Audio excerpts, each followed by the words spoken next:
د خوشحال خان خټک غوره ویناوې: دروغ مه وایه که څه هم د بلا مخ در څخه اړوي. ښه خبره په هر چا فرض ده. له مرګه مه تښته خو له کرځه تښته. څوک چې خپله کټوه ماته کړي د نورو د نغریو محتاج شي. رښتیا د غوړو په څیر دی او دروغ د متیازو په څیر. څراغ په متیازو نه بلکې په غوړو بلیږي. که څوک پوهیږي د خپلو بدي د پردو له ښو څخه غوره ده. چې دولت را سره وو ښه آشنایان هم را سره وو. چې دولت لاړ یاران پیونه رانه خفه شول. سپی زمري ته غپېږي چې د زمري څخه په خپل وقار کې کم رانه شي. زوی دې چې په خوله نه وي که د فیل تر پښو لاندې شي غم یې وکوه او که په فیل سپور شي ستاینه یې مه کوه.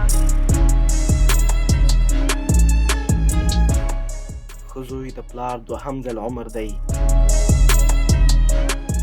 که زما پند منې نو نمک حرامه نشي چې لکه د خوړو نه پاتې طعام داسې به شي.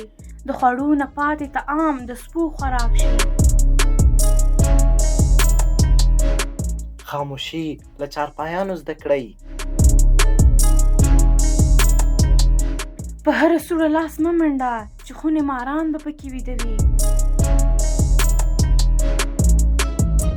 نادان ته نصیحت داسې دی لکه ړنده ته چې آینه ونیسې.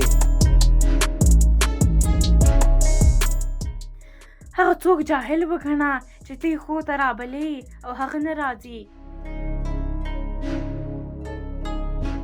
په دې مه ویاړه چې ښه پلار لرې بلکې په دې وویاړه چې له هنر سره یاري لرې. هغه چنډخ په خوارۍ خوار شي چې له دریاب د غره پر لور واته وکړي.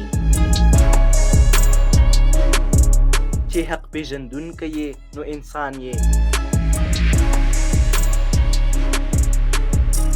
له هغه کس نه مې دواړه غوږونه نیولي چې هېڅ کار یې د لاسه نه کېږي. که ښه فکر وکړې عیب چې ډېر شي عیب نه بلل کېږي.